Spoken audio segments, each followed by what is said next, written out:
Hello everyone, welcome to Kanen Coffee.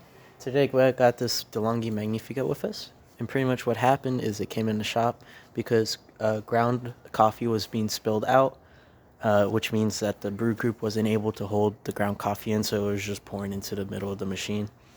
And so what we did to the machine is we did a tune-up because the actual group unit right here, or the brew unit, this was stuck in a permanent closed position, so every time I grounded coffee from the grinder, it wouldn't be able to go inside the brew group to brew because it couldn't go down. The transmission tried, but it wouldn't.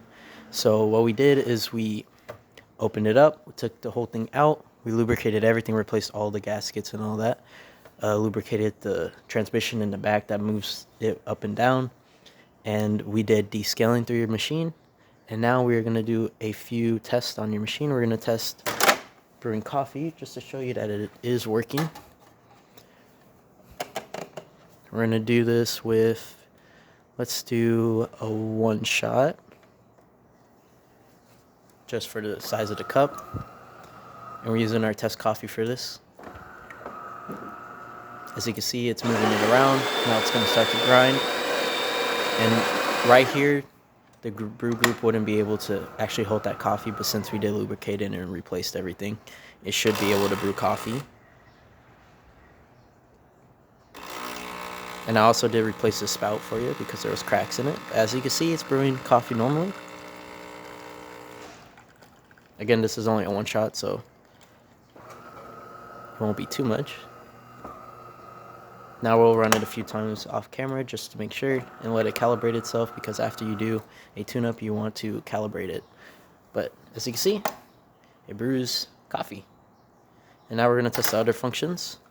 We're going to test the hot water function right here after we empty the ground container, but don't worry about that.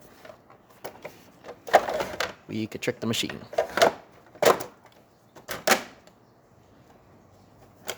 Or maybe we do have to empty it. Okay, now we're going to test the hot water again. Now it's going to say ready. Twist the knob and it should be a steady stream, as you can see. We also are going to clean this milk frother for you. See, running well. Now we're going to turn that off. We're going to change to steam. All right, there you go. Now it's going to shoot hot water for a little bit, but then after a while it will steam.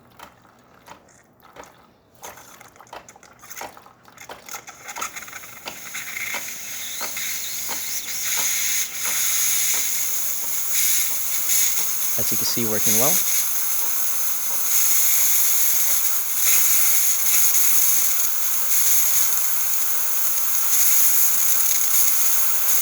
And everything working as intended. Thank you for the repair, and if you like this video, leave a like, subscribe, and hit the bell. Thanks for watching.